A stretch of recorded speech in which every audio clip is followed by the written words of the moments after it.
A Las Vegas reporter was murdered recently, and all the evidence points to a local Democratic politician who is the likely killer.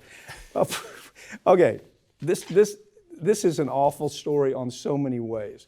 First of all, this man that was murdered, I mean, he was just absolutely murdered, Jeff German, probably one of the most respected investigative reporters maybe in the country, but certainly in that whole Nevada area.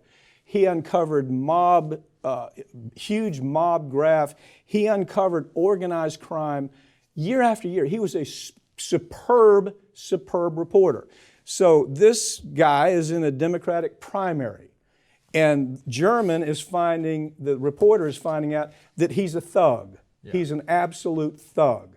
He's no different than the organized thugs that he's uncovered before. So he goes after him. What happened? Yeah, is a Clark County public administrator has been accused of all kinds of things, bullying his subordinates, abusing his power, handing out political favors, all the typical things you would expect from a place like Las Vegas. And there were some money issues that were emerging too. Right, and there was a lot more left to be uncovered, and German was getting to the bottom of it. Right.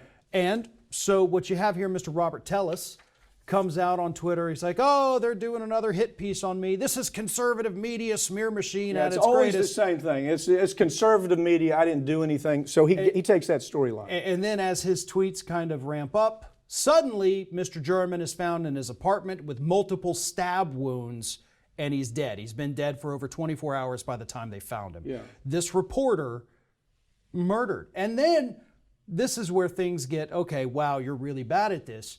They found in Mr. Tellis's house the shoes that they identified from a security camera on the footage of the murder, clothing that was identical to that worn by the murderer with little spots cut out of it so that he could destroy evidence, allegedly. Of course, he hasn't been convicted, but he's been arrested. He's a Democratic darling in that area. Right. They were trying to, they was such a Democratic darling, they even tried to keep it secret that he was a Democrat. I mean, did you follow that part of the story? It took me 4 different articles to read. In fact, this one I have right here from the LA Times doesn't mention that he is a Democrat. Yeah, they went out, that's part of the story.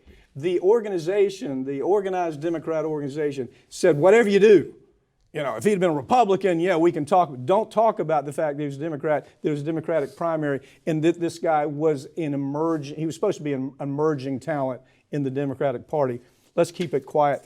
The murder was brutal, wasn't it? It absolutely was, because again, we're talking about a stabbing, which, as investigators will tell you, is a very personal crime. Mm-hmm. So typically, a hit on somebody, had this been one of the mafia people that German went after, it would have been a gunshot. It would not have been a personal, angry vendetta, which is typically what stabbings get associated with. Mm-hmm. This was personal, it was slow, it was brutal, it was anger. Multiple stabbings. Right. It wasn't just one time in the throat. It's after the guy's dead, they suspected continued stabbing. Which of course kind of fits with somebody who's super mad at the guy because he just exposed your whole career as corrupted. Yeah. Again, he's been arrested.